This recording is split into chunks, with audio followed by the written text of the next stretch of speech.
And then I'll get so excited about something that the excitement overwhelms me, and I just am in love with everything. Well, I'm not a poet. I'm just a woman. I want to go where culture is, like New York, or at least Connecticut or New Hampshire, where writers live in the woods. Get into those schools anyway. Do you ever wonder how, like, what story you're gonna be in somebody else's life? You ever think about that? Ladybirds and gentlemen, nights and weekends, little women of all ages, and everyone else. Welcome to Glimpsing Greta, a Greta Gerwig podcast. I'm your host, Jay, and with me I have a wonderful guest. Sara, we do not compare grandfathers. Sara, my sister. For those of you just joining us, we are a podcast about Barbie movies. However, this is our bonus mini-series where we talk about the films of Greta Gerwig, who is the writer and director of the upcoming live-action Barbie movie. And today we are going to be talking about her third film, her adaptation of the classic novel Little Women. Mm-hmm. Now, Sara, you are more familiar with this than I am. You've actually read the book, and you were in a play production of it. Yep. So yeah, this was a movie. Do you remember going to see it together in the theaters? Yeah. Back when it came out? Yeah, I remember that. Yeah, this was released December 25th, 2019, and it was directed by Greta Gerwig and written by Gerwig based on the novel by Louisa May Alcott. And it has an all-star cast. We have Saoirse Ronan in the lead, and Florence Pugh plays Amy. Yes. And Emma Watson plays Meg. Eliza Scanlon plays Beth. Then we also have Timothée Chalamet, Laura Dern, Bob Odenkirk, Chris Cooper, Tracy Letts, and Meryl Streep. So quite the notable cast. We also have cinematography by Yorick Lesseau, and he's a French cinematographer who shot the films I Am Love and Clouds of Silice Marina, along with others. And we have the score by Alexandre Desplat, who is most well known for his work with Wes Anderson and Guillermo del Toro. And he's actually won Oscars for his work on Grand Budapest Hotel and The Shape of Water. So yeah, we have, this is a pretty large and formidable team coming together to make this. This is produced by Sony, and Sony had for quite a while wanted to make an adaptation of Little Women, produced by Amy Pascal. And in, I think it was 2015, Greta Gerwig, who at that time had just written Mistress America, she got wind of the project and wanted to hop on board, so she wrote a screenplay, hoping that she would maybe get to direct, but she knew that was a long shot. And then in 2018, after the success of her film Lady Bird, she was brought on to direct this one as well as write it. Mm-hmm. So, yeah, this was a long time in the making, but yeah, I think it turned out well. What are your thoughts on it? I think it did turn out very well. You know, obviously they had to leave out a lot of parts of the book. It's a very thick book, very long book, but I think they did get the main parts, the main points of the book. Yeah. Yeah, that's this was an incredibly well-received movie. It made over $100 million at the U.S. domestic box office, which is a pretty good success, especially for a movie of this kind. And it was nominated for 6 Academy Awards, including Best Picture, Best Actress for Saoirse Ronan, Best Supporting Actress for Florence Pugh, and then Adapted Screenplay, Score, and Costume Design. Mm-hmm. Which all very deserved nominations. Maybe deserve to win a few of those. Yep.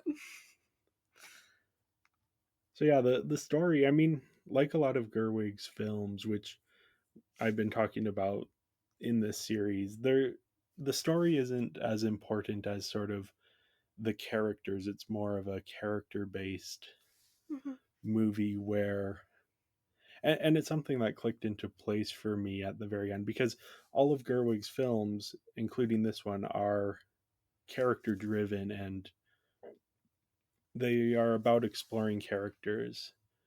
And this one as well, there's a line near the end about how Jo March, who is the stand-in for Louisa May Alcott, says something about how, oh, I don't know who's going to care about me writing about our lives and all of that. And then her sisters point out to her like, no, what people write down becomes important. Hmm. I also really like how all the scenes that all the things that happen to them and all the things that they put in the movie and in the book, you're like, oh, why would they put that? But it's very the things that happen are very character driven, and Yeah, a lot of the scenes are very character, like everything that happens is very driven by the characters. And even if it's just like a small moment, it's like that shows the characters, that shows their growth throughout the movie and throughout basically their life. And yeah, they may seem like little things, but it's like that was a very character driven moment. Like the scenes on the beach, it shows that they're all happy together, that they can all be happy together. And it just, you wouldn't necessarily put that in a movie that was not character driven, because yeah, you don't need to see something like that.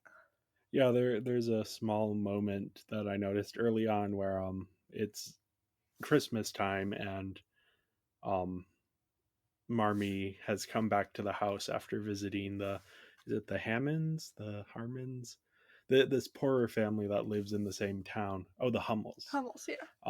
And she comes in and she sees her daughters celebrating Christmas and being really happy, and she just kind of stands in the doorway because she realizes, oh, I'm gonna have to ask them to give up their Christmas breakfast.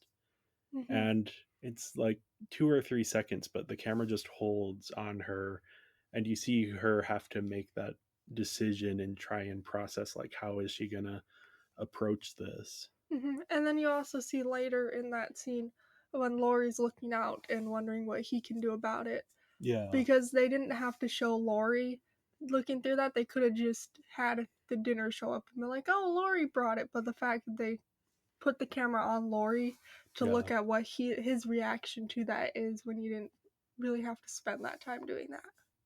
yeah. And that's something, going back to Nights and Weekends, Greta Gerwig's first film, which she co-directed, um which is very much also about these quiet moments. Now, that is a contemporary film about New York and artists living in New York. Now, this also is about an artist living in New York, but a very different story of that way. But it's, it's these quiet character moments that mean so much to the story, but aren't these huge, big, world ending things. No, it's just like the stakes are very small, but you get invested in it because of the strength of the writing and the characters. Mhm. No, we should probably lay some groundwork for the story. The little women of the title are the March sisters, and they are growing up in a small town in Civil War era Massachusetts. Their father is a volunteer for the Union Army, and their mother does a lot of charity work around the town. And we mainly focus on Jo, who is the headstrong second child, and she finds herself stifled by the expectations of the society around her. She wants to be a writer, but as a woman, she feels this pressure to marry and to find someone to love, and to she feels like she can't make her own way in the world. But then she also has this strong will to do exactly that. Yeah, there's some interesting. We'll have to get into it in a little bit, but the way that the movie handles that tension of Mhm. what she wants versus what society wants. Yeah. And then, yeah, the story here plays out.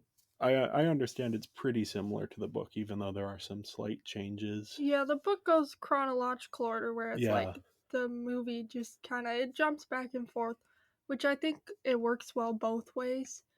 I think it works a little bit better if you don't go chronological order in the movie, because then you're kind of thinking, why are we watching these girls grow up? So I think it works better for a shorter time to get you a little more invested. yeah. That's the big change they make, is this interspersing of, rather than starting at the beginning of the story and proceeding from there, they start at about the midpoint, and then through flashbacks you get the story of them growing up, and as it becomes relevant. So You know, there's a scene where Joe goes to this mailbox in the woods and pulls out a key, and you're like, what's she doing? Then they flash back to, oh, it was her and her sisters, and they invite Laurie, the neighbor, to come and join their little theater group. And as a thank you, he gives them all keys to a little mailbox in the forest. And then you go back into the present timeline as Joe opens the mailbox, and oh, there's no letters there, so no one's left anything for her. Mm-hmm. And yeah, I don't know. I think that worked really well for me, even though I hadn't read the book. It works because it lets them line up emotional beats a bit better. Mm-hmm. I think it also works a little bit for Joe's character too, because she kind of is struggling in the beginning of the movie. I have to move on from this old life. Like she says something later on where she's like, "Why does childhood have to end like this?" And Yeah, it's just like so. It's just kind of her struggling with that. It's like I'm not a kid anymore, and I'm not doing all these fun things that I used to be able to do. Now I actually have responsibilities. I have to take care of my family. I have to marry, and so just it helps with the struggling of that where she's looking back at like, oh, I wish I could be here, but that's kind of over. yeah, that is a theme that I was hearing.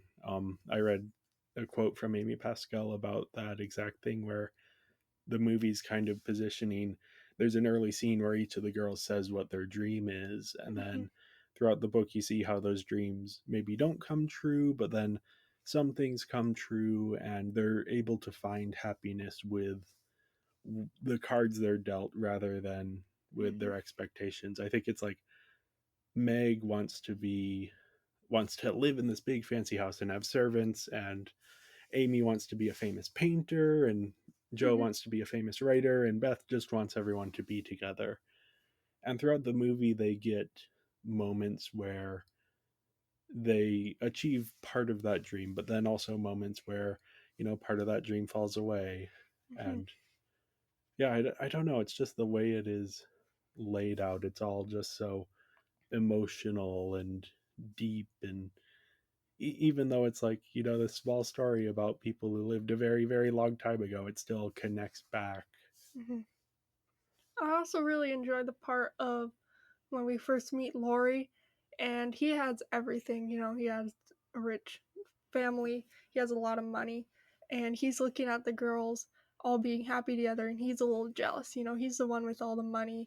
He doesn't have to worry about where am I gonna get my food, where's like any of that, and the girls, and he's not happy because he doesn't have the community that the marches do, and he kind of is wants to have that community and just showing that like the marches they don't need all this money to be happy, they just need themselves, they just need the community to be happy. And I really Yeah. liked that because the marches, especially Amy and Meg, think that in order to be happy I need to be rich, but Laurie kind of shows them that I'm rich but I'm not necessarily that happy. So Yeah, it's interesting the way the Lawrences, the neighbors, and the Marches are contrasted in the movie, where the Lawrence house is very empty mm-hmm. and cold. Just visually, the palette of it feels like it's missing something. And then you go to the March's house, and it's warm, and it's just like it feels full of Mm-hmm. energy and of people and community. And the dialogue is written in such a way that a lot of the lines overlap with each other, or you'll have three or four people talking at the same time, so Mm-hmm. you can't quite hear what's going on, but it's just like this chaos that becomes very, it just feels very much like being home. Mm-hmm. So yeah, we should probably move on to the characters here, Mm-hmm. because they're the more important thing than the story itself. But I still give the story a 5 out of 5. I think the way it is told keeps it feeling very fresh and brings it sort of a little bit of a modern twist with that non-chronological storytelling, while still being faithful to the spirit of the original. Yeah, so I give the story a 5 out of 5 because I do think it's one of the better adaptations of a book into a movie. You know, obviously they had to leave stuff out, they had to change stuff, but I feel like it does a great job at introducing the book and introducing. It doesn't take anything away from the book. I feel like they did faithful to the characters and to the story itself, and so I really enjoyed that story. Yeah. Now the characters, we have Jo. Mm-hmm. She's sort of the protagonist, though in this one, I think the movie does a good job sort of juggling all of the different characters, and you get a feel for the entire supporting cast. Mm-hmm. I also really enjoy that even small characters like Laurie's grandpa, they all get a little character arc. Yeah, And which we'll have to talk about him in a sec, mm-hmm. because he does end up being one of the more interesting characters here. Yeah, but I really enjoy that. Like, it would have been so easy to just ignore him and ignore the smaller characters. Yeah. But really, and even like Friedrich too. He gets the who is it? Amy? Yeah, who Amy's going to marry at first, and then she turns him down. Like, we even see his character growth a little bit there. Yeah. When Amy first meets him versus when she's out with him in the ball and stuff, and we see that, and they didn't have to do that. You know, they could have just said, "Oh, we don't have to care about that little characters there," but they really put a lot into the characters. Yeah, that's a thing that I've seen consistently through Gerwig's films, is her ability to make really engaging supporting characters and give as much sort of empathy to those characters as to her protagonist. Now, it doesn't take away from Jo's story either. Jo is still the protagonist here, and it's very much her story. I think it's interesting what they do, sort of tying the writing of the book into the plot of the movie. Mm-hmm.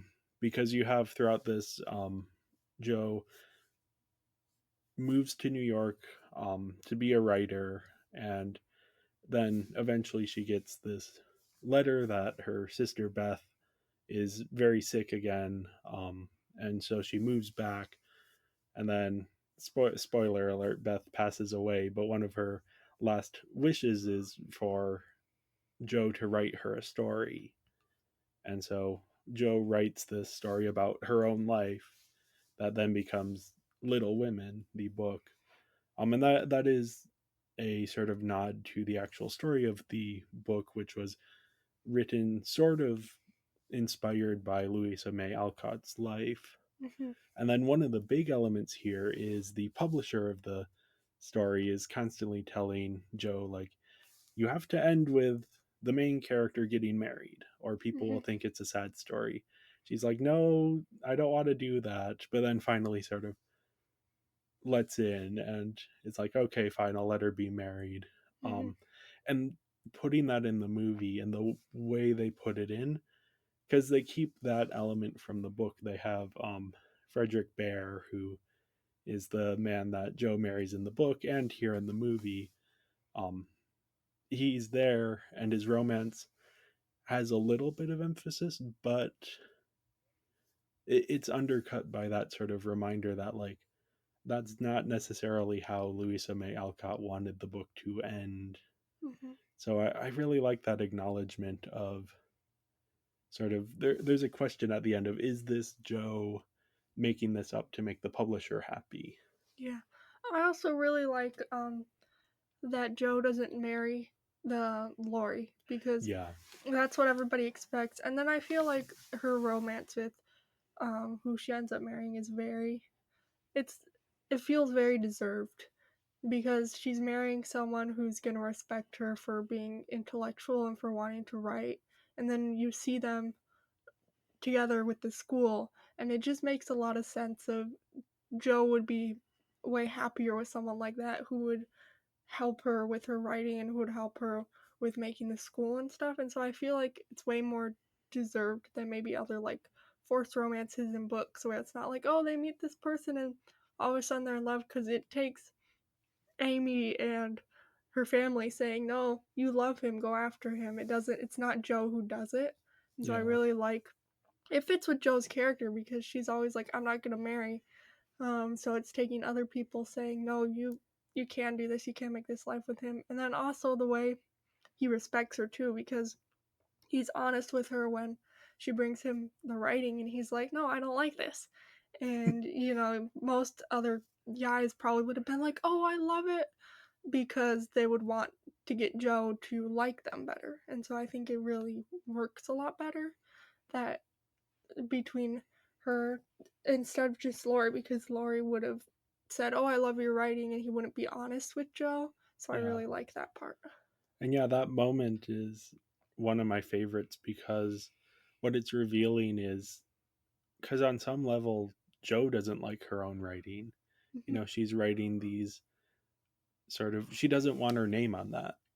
She Yeah. doesn't let the publisher put her name on these stories because they're sort of scandalous and they're not what she wants to be writing. And so when he says, honestly, I don't like your stories, even though she is mad at him for his bluntness, she's also on a certain level thinking, oh, I don't like these either. Mm-hmm. Yeah, it's an interesting way to handle that character because then you do also have the undercutting of it at the end, where we are told specifically that oh, it's gonna end in a marriage because it has to end in a marriage, not Mm-hmm. because it necessarily needs to. So there is something there, and I think part of it is how Greta Gerwig writes men in her movies. They tend to Mm-hmm. be more empathetic and yeah, I don't know. So It works. there was when Louisa May named her characters and she named Joe and then Lori. She did that on purpose because Joe wants it fits more of the role of like a guy. And so she Hmm. has more of a guy name, right? And then Lori kind of he's very caring and he fits more of the role of like a woman necessarily would maybe. And so that's why he has a very nice like feminine name and they talk about he would get bullied in school for being called Mm. Lori. They do that in the book. They talk about how he's like, I don't really like my name because people would bully me for that and sounding like a girl name. And then Joe also hates her name Josephine because she's like, it's way too girly, it's way too feminine, I don't like that. And so I really like how they kind of incorporated that a little bit too into the movie. You can see that a little bit of like, Lori seems more caring and feminine than Joe, and then Joe seems more masculine and kind of trying to fit that masculine role. So I really enjoyed that, even in like what they wear. Like you Yeah. notice, like Joe wears more like vests and stuff, and then Lori he seems to be not wearing as much masculine things, and so they really kind of fit that in there visually too. Yeah, Laurie is an interesting character here. He's not the typical. Well, he isn't a romantic lead here, but he definitely doesn't fit that like Mr. Darcy or that kind of persona. He's more. I don't know. He fits that like he's a childhood friend.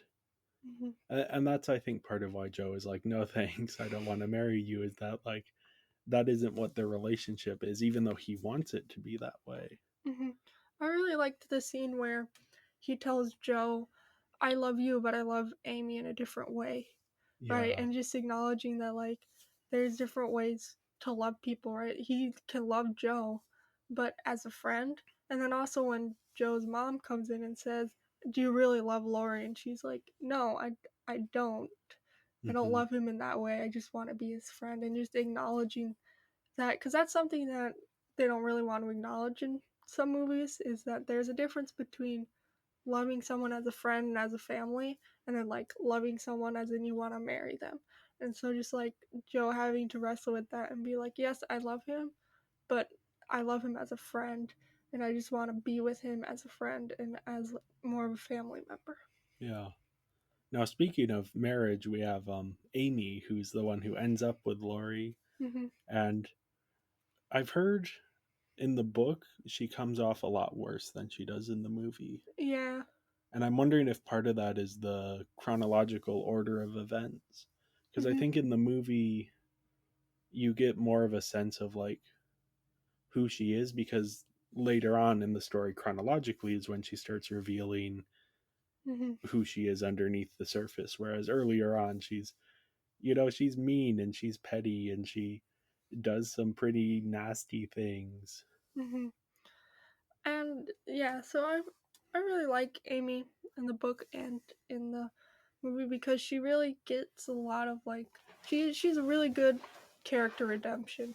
You learn she's really into worldly things with like you learn from the limes, right? She goes to Yeah. school and is like, I need these limes, and she wants all these fancy things, and she wants to marry rich basically so that she can have all these fancy things.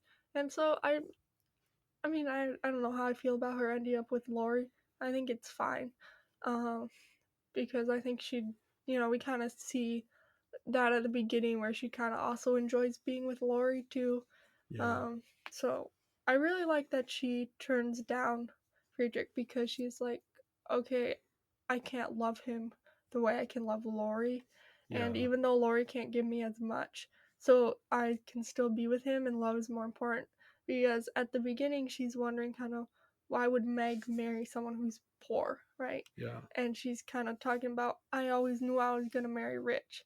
And she always thought she was getting married for money and not for love. So I really like that throughout the book and throughout the movie, she can learn that, okay, I shouldn't just marry for riches. I should marry for something else. Yeah. And you brought up Meg, who is the first of the women to get married. And as you said, she marries for love, not for money. And I don't know, I just love the little side plot she has about the dress, where she, uh, sort of the one of her friends kind of prods her into buying this fabric that's very expensive that she cannot afford. Um, and the this then falls to her husband, John Brooke, who has to now, he needs a new coat, but Mm-hmm. he can't get it anymore because she bought this fabric. And it's like, because her dream is to be, at the beginning, is to be wealthy and to have everything she could ever want and to Mm-hmm. have all of these beautiful dresses. And that's something that, her husband feels guilty for not being able to provide to her. Mm-hmm. And so you have this moment where there's a bit of conflict there. And then you have this moment where he comes to her and is like, hey, I've decided you should keep the fabric and you should send it to get it made into a dress. And she reveals, oh, I've already sold it back. Mm-hmm. It's just this, like, her making a sacrifice of her dream because she realizes, oh, that dream isn't actually what I wanted. I want to be Mm-hmm. married to someone I love. Yeah. And she seems very like happy. So we see her at the beginning in the dance, and she's Yeah, wearing that nice pink dress, and she doesn't really seem happy until she starts dancing with Lori, someone she knows. yeah, And um and then we also see she looks way more happy with her children and with her husband. And so I just really like that, like, she got what she wanted at the beginning. She got this nice fancy dress and she got to go to this party and stuff, but she didn't enjoy it until she was with someone that she enjoyed being around. And then yeah, later, just seeing how happy she looked, like when she saw Joe come back, and like when she's with her kids and with her husband, it just like she thinks that she would be happy with all the fancy dresses, but in reality she's not, unless she's has the fancy dresses and the people that she yeah. loves. Now, speaking of the person who wants everyone to be together, that's Beth, Mm-hmm. the youngest sister. And she serves a very important purpose in the story of being the thing that kind of holds the family together. Um, and the reason they come back together in the end of the book. But I really like that there's more depth to her. She isn't just the one who gets sick and dies. She's like, there's that thing with her and the piano and Mr. Lawrence, which we'll dive into him as well, where it's like Mr. Lawrence is this very lonely character. He lives alone in this house, and then eventually Laurie comes and joins him, but it's still this very large house and very few people in it. And then he invites, Beth over to play the piano. And at first, it's under the pretense of, oh, I just need someone to keep it in tune, to play it Mm-hmm. every once in a while. She's like, "Oh, are you sure it won't bother you?" "Oh no, no one will pay attention to it. You're Mm-hmm. fine." And then she comes over and starts playing, and he sits on the stairs and just listens to her play. Hmm. It's just like such this touching moment. And then later on, he tells her, like, "You're playing, you remind me of my daughter who passed away." Yeah. I also really like when Beth gives the slippers, right? Yes. That's such a big moment for her to do that, like to get out of her comfort zone, and then also for like him. Yeah, and then So, he gives her a piano, which is hmm so sweet. And yeah, it's such a touching moment between these two characters who they don't always get the most focus. I think Beth gets the least focus of any of the sisters, and hmm Mr. Lawrence is very much a side character, but they have these moments together, and the movie invests that time in them, in developing them. hmm Yeah, yeah, I really enjoy like just like the sweetness of Beth too, because when her mom leaves to go be with their father, she's the one who goes to see the Hummels when everybody yeah, else is like not wanting to do anything, and she's the one who like does all these sweet things for like people and everybody in the family. And so I yeah, really like that of like people don't really notice her, but she does all these things for people and all these nice things. So and I think the Mr. Lawrence noticing that and then thanking her with the piano is just like huge for like yeah, her, because she's never had anybody really thank her for like being nice to them. And so I think that's like a huge moment in the yeah. movie. Now we also have Marmee, who's the mother here, and yeah, she's just such an interesting character because she's sort of this picture perfect mother, or so you think. And then very late in the movie, when Joe is kind of confessing to how sort of angry she feels about the world around her, and Marmee just says, "I'm angry all the time as well. I've just over 40 years I've had the practice to not show it as much." It's such a profound moment, and it reveals so much about her character and how her thought processes work. I really like her as like we know she's had this development like Joe has, Yeah, but we see her after that and we see what Joe could be. And I really like that. I know some people don't like, oh, you need to have the character development happen on screen. But like I think Marmee is like she already went through her character development and she's at the end and that's when we first see her. But then her acknowledging like, yes, I had to go through this and showing Joe like I was where you were once and through time I've learned to get where I am now. And so like you can do that too. And just like showing the audience as well that like this is what Joe could become if she worked for it and she yeah, so I really enjoy that too. yeah. We also have quite a few other characters. We have Aunt March, who, she's just kind of there. She doesn't get much focus or really a character arc at all, but she does have these very important moments with Joe and with Amy. Mm-hmm. She kind of wants to get one of them to marry rich to help support the family.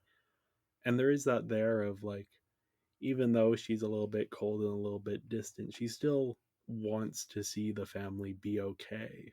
I really enjoyed the moment where she's arguing with Joe about you have to marry rich because you can't make money on your own as a woman, and she seems kind of mean in that moment, but you can kind of see that like she's kind of like Joe where she wants to be independent, she doesn't want to be with people, but she was lucky that she got all this money and that she was able to keep it, right? And so she's just Yeah. worried for Joe as much as like she seems mean. She's also worried for Joe and knows that you're not going to be able to make it as your own. So I really liked that. It shows that Aunt March isn't just a mean aunt. Yep. We also have Father. He isn't in much of this. They actually do something which I'm kind of torn on because they don't show him all that much, even though they're doing it non chronologically. So by the time hmm the movie starts, which is halfway through the story, he should already be back home and be interacting with the people.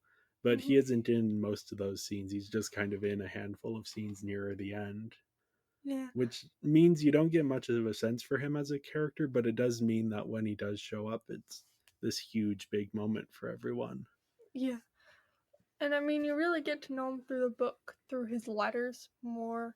And so I really Okay. like that because in reality, like, he wasn't really there for his kids, it was more Marmee. Mm-hmm. And so just like they still love him, he still loves them, but he's not really there, and so he's not really part of their character development besides through getting their letters, getting his letters all the time. So I kind of like that they didn't really include him because if you look back at Joe's life, he's not really in her life that much, and so it just makes sense that he wouldn't be there if it's being told through Joe's eyes, I Yeah. think. And I did also want to shout out one last character, Hannah, who you played Hannah in the play, correct? Yep. Yep. She's in the background a lot here, but she just has so many little small moments that are so good of just she's the maid for the marches, and Hmm. you get a sense that she's, part of the family even though she's not actually part of the family, but that she has that same joy as everyone else in the family. Yeah, and she's there a lot for the kids too, like when Marmee leaves and stuff. Yeah. So she is really an important character. She doesn't seem like an important character in the movie, but in the book, she's way more involved. So. Yeah. Well, I mean, it's a little bit silly to say this about some of the most well remembered characters in literature, but yeah, I gave them a 5 out of 5. They're just wonderful characters, Hmm. so well realized, and the movie does such a good job, even with the small characters, of giving you little moments of them that Hmm. really just punch an emotional or pack an emotional punch. Yeah, I also gave him a 5 out of 5. So next up we have the visuals. Here's where one of my complaints come in. So they do a very good job, I think, throughout the movie of distinguishing what's sort of happening in the past and what's happening in the present. The present has these very bluish and cooler colors. It's more wintry. Whereas in the past, it's more autumnal. You have oranges and yellows and a lot of sort of light, like sunset type light streaming through the Hmm. windows. And I really love that because it sort of paints the past in this sort of more rosy light. Hmm. Whereas the present is a little bit colder and a little bit harsher, but still has its beauty. The one complaint I have though is that there's 7 years between the sort of midpoint and the beginning of the story. Hmm. And they have a flashback that says 7 years before, and none of the characters look any younger in that time. Um, Hmm. that's a bit of a problem because the characters are so young that even though you can intellectualize, okay, in this scene this character is 7 years younger than in Hmm. that scene, but it makes some of the earlier scenes a little bit awkward, Hmm. to have sort of these grown women playing characters who are supposed to be children. Um, Hmm. and there isn't a ton of effort put into making them look like children, which is a double edged sword. I think it makes their characters a bit more consistent across the movie, but it also is like when Amy burns the diary, it feels so much meaner because it's not a little kid doing it that you're seeing it, even though in the story it's a little kid, Hmm. but you're seeing a grown woman do it, so it feels so much more weighty than it really should. Hmm. I think I'm fine with that because most of the movies don't do that, you know. Yeah. Um, And it is smart, I think mhm. I should say, to have the same actors play the same characters. I think if they had tried to get other people to play these characters, it would have been too Mhm. much. So I understand why that decision was made. I just kind of, there's some moments where I was like, oh, I wish they had like Mhm. done a little bit more to make Yeah. them look a little bit younger, so it would be a little bit easier to understand, okay, this is a 13-year-old doing this, not a 20-year-old. Mhm. Yeah. So yeah, but besides that, I mean, the visuals are spectacular. Yeah, I really enjoyed the visuals. I gave them a 5 out of 5. Yeah, I did a 4.5 out of 5 just for that one little thing. Still very, very good. Everything else is top notch. The costumes, the sets, everything, the camera work is just so, so good. Mm-hmm. So, next up, we have the performances, and we'll kind of rush through these because we're running low on time here, but I just think everyone does such a good job. Mm-hmm. I think the actors were picked out very well. Not only did they look like the characters, but they like acted like the characters too, and that's like kind of hard. Sometimes you get an actor that looks like the character, but they don't feel like the character, or they feel like the character but they don't look like the character. I think they did a good job at both. Yeah. And we should mention there are two Academy Award nominees here, Saoirse Ronan for playing Mm-hmm. Jo and Florence Pugh for playing Amy. Mm-hmm. Um, Both very deserved, I think. Um, Yes. yeah, the performances are great across the board. Everyone just does such a good job capturing their characters, and the dialogue, the way it flows, it feels very natural. Like you could imagine, this is a period movie. They aren't speaking the way we speak today. It's mostly similar, but Mm-hmm. they deliver it so naturally and they make it feel so natural. Mm-hmm. I do think if I have one like tiny gripe, I think Emma Watson's accent is a little bit off. Mm-hmm. But she is such a great Meg besides that I think it's really just a minor issue. Mm-hmm. There are just so many good moments with each of these actors who are given a chance to just shine and Mm-hmm. put their all into the roles. Yeah, Yeah. did you have a favorite performance? I liked all of them because it's really a movie where the actors and actresses have to play well off each other. And, you could have two really good actors, but if they don't work well together, it's just going to fall apart. And I think all of them did such a good job at acting together. Like, there was, like, points in the movie where I was like, you forget that, like, these actors and actresses, like, aren't family Yeah. and they're not sisters and they didn't grow up together and they didn't actually go through all these things together because they just make it feel like, yeah, I could see them doing that together. I could see them, they grew up together. Like, you think that and then you're like, wait, but no, probably some of them never even met before they got on stage. They just like crazy to like think about that. Yeah. I think one of the best relationships here, we have Saoirse Ronan and Timothy Chalamet, who worked together on Greta Gerwig's previous film, Lady Bird. Mm-hmm. And here, their dynamic here is so different from that, but it is still, you can tell that they are actors who kind of trust each other and have built this chemistry with each other. But that's true of everyone else here. Mm-hmm. I do also want to shout out Hannah is played by Jane Houdyshell, who not a particularly well-known actress outside of like the New York theater circle, but she is a very good character actress. This is a Mm-hmm. small role, but she has done great work. I saw Yes. her in The Humans, the 2021 film, and she was excellent in that. So wanted Mm-hmm. to, since I didn't list her with the rest of the cast before, I didn't realize it was her until rewatching this Mm-hmm. right now. But yeah, I gave the performances a 5 out of 5. Just great across the board. I did as well. And yeah, finally the music by Alexandre Desplat. It's it's really good. It's like a lot of his scores. It's very sort of joyous, and Mm-hmm. I don't know. There's a quality of his that I can't quite describe, but like that quality that's here and in The Shape of Water and in Grand Mm-hmm. Budapest Hotel, that it's just nice to listen to.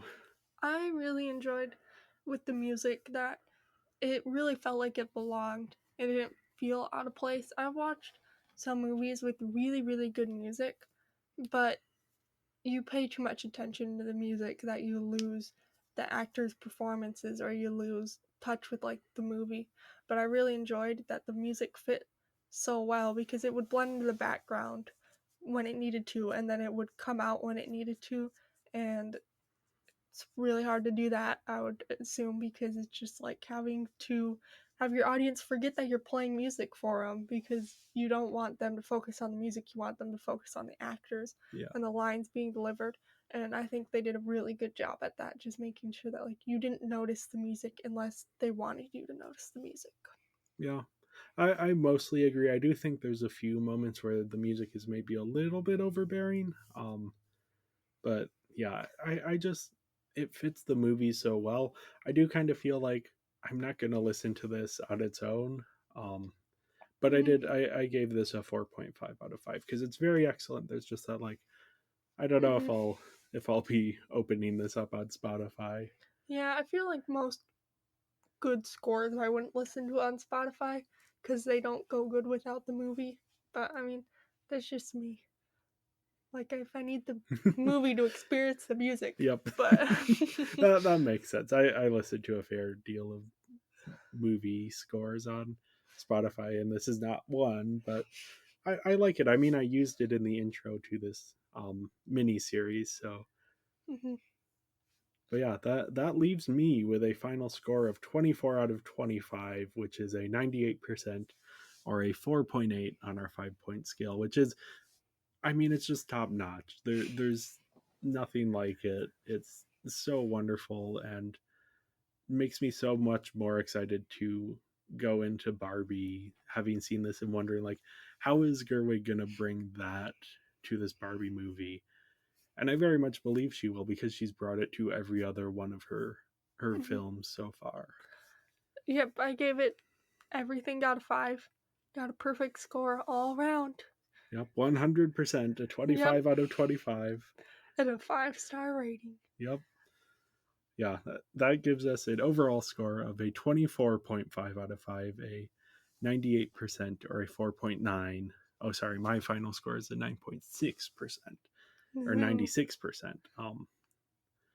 Yeah, this is very much deserving of that high of a score. I think it's such a wonderful film and such a wonderful adaptation, and one that makes the story feel fresh and exciting and engaging, and just the way it focuses on characters, it's just so good. It is, if you haven't seen it, well, we've kind of spoiled it, but yeah, I also think it's so faithful to the book as well. Like I haven't seen very many modern adaptations that are so that get me excited to read the book again, right? And while I was watching this, I was like, I want to read the book again.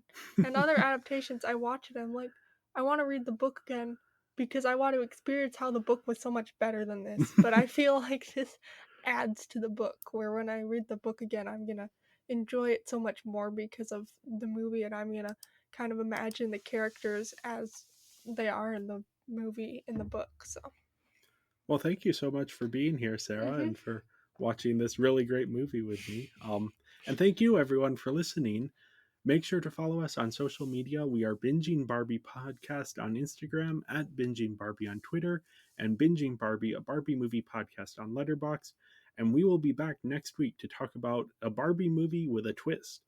It's Barbie's very first choose your own adventure style movie, Barbie Epic Road Trip. See you then.